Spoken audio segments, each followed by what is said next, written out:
Lavoie was just out here, and he understands. There's not a top six spot available, and he said, "Hey, like I got to do things and block shots," and sort of maybe a follow up to what you and Gene were half joking about, but.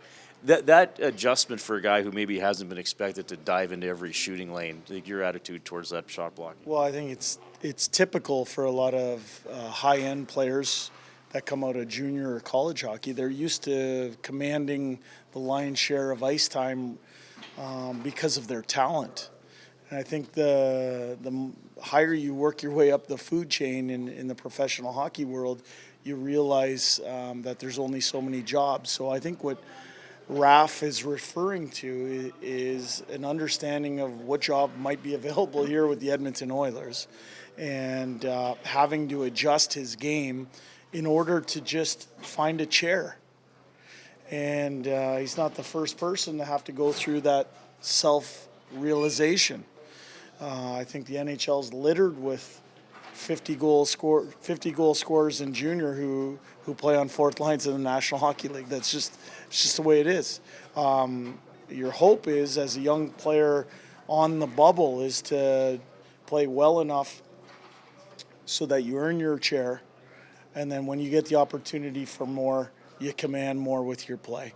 And I think that's where Raf's at. So in terms of blocking shots, Drew Remenda, who he said to me once, they pay these guys $4 to $8 million to wear all these pads so the puck hits them and they keep the puck out of the net. Why are we asking these other guys to block shots? What's your attitude about it in general? Well, I prefer the least amount of shots that we can give up. If we can do that, then you're doing a good job, because it's not even getting to that last line of defense, the guys that wear the big equipment, right?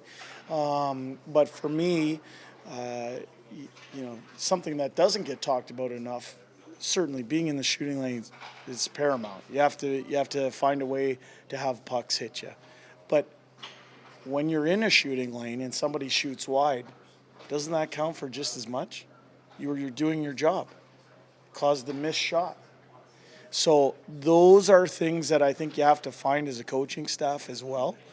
We want to eliminate the freebies to the net.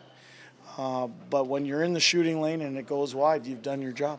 A normal team where there's 23 players, a guy like Lavoie, you got to make room for him, and he's waiver eligible now, and it's not that big a problem.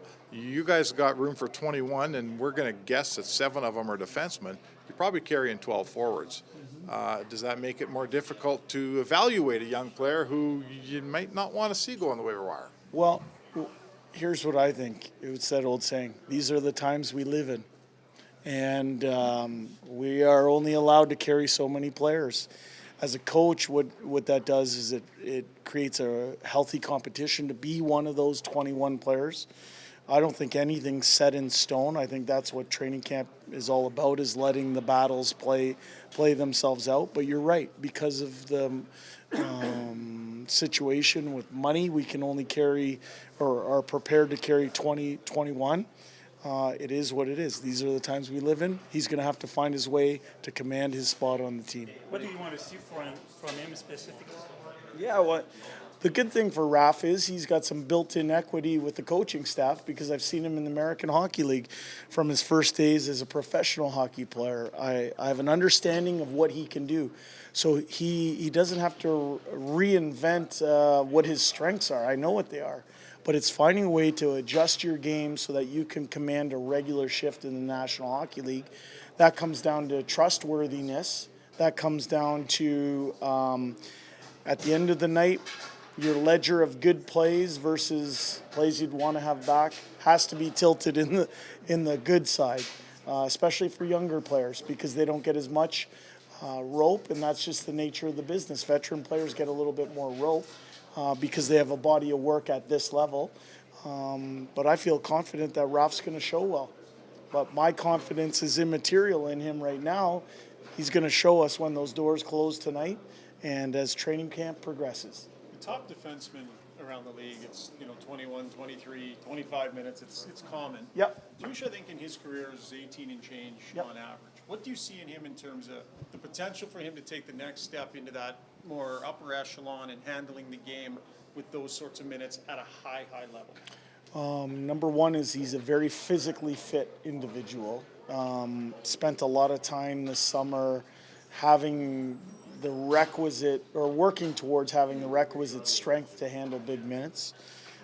He's somebody that now is in the life stage of his career where he's past the rookie lessons that, over the last few years he's been able to learn at the National Hockey League level. He's played, I think, 28 playoff games at the most intense time of year and played well in them. We think he's ready for a jump in minutes, but we think we can ice 6 and sometimes 7 defensemen who can all command their fair share of ice time at this level. For him, I think it's natural that where he's at in his career is that he'll command a few more minutes this year. So with Ekholm not available and him being paired with him last year as a thought as well, just while Matthias is not around, but is it fair to say there's a curiosity there to see this Bouchard-Nurse thing and how it can do? Because that would be a pretty significant minute-munching type pair. Fair to say. You talked about built-in equity with LeBlanc. I think another guy that has a lot of built-in equity is Vincent Desharnais, and you've spoken a lot about the team's record once he came up. What makes you so comfortable with him when he's on things? Why do you like him so much? Well, Desharnais has a dimension. His dimension is his size. He's somebody that gets in the way on the penalty kill, not afraid to be in the shooting lane. He's somebody that got his feet wet last year at the National Hockey League level, but he's an older player, so he's not somebody that has maturity lessons to learn. He's a very mature, self-aware individual that is relishing this opportunity to play at the National Hockey League level. I think we talked the other day about experiential learning. I thought he got good experience during the regular season. He commanded a regular ice time in the playoffs. He learned some tough lessons in the playoffs as well. He went and had a great summer. I think he's ready to have a good year as well. He said he's 27. He said, I know who I am. But I wonder, is there anything else he can do to kind of change his game a little bit or kind of add the next layer to his game too? Well, as I said, I think that comes from experience, the understanding that sometimes you have more time with the puck than it first feels like when you're in the NHL and you don't want to make a mistake. I think he's gained some of that experience. Time will tell, though, as preseason and regular season plays out. Again, our job as coaches is to make sure we're paying attention. Their jobs as players is to make sure they're giving us something to pay attention to. For a player like Adam Erne, who's coming in cold, how does he, what does he have to do to sort of move himself to the front of that pecking order? Well, Ken and I sat down with Adam, and we clearly laid out the opportunity that was before him. He's one of these players that are in on a professional tryout. We feel our biggest need is at center ice, but Adam knows that if he comes in and knocks somebody out of the box, we're going to try and ice the best team we can.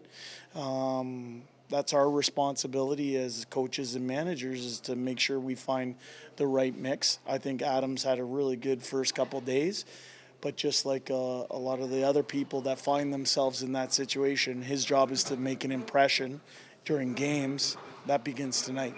Guys like him, are their starting blocks a little bit behind everybody else because they don't have the equity, they're not signed to contracts? Well, I think where Adam's equity comes in is that he's played 200-odd games in the National Hockey League. He's a known quantity. He's somebody that is at that age where he's not trying to figure out who he is or what he brings to the table. He knows what he brings to the table as a player. His job is to show it in exhibition games beginning tonight.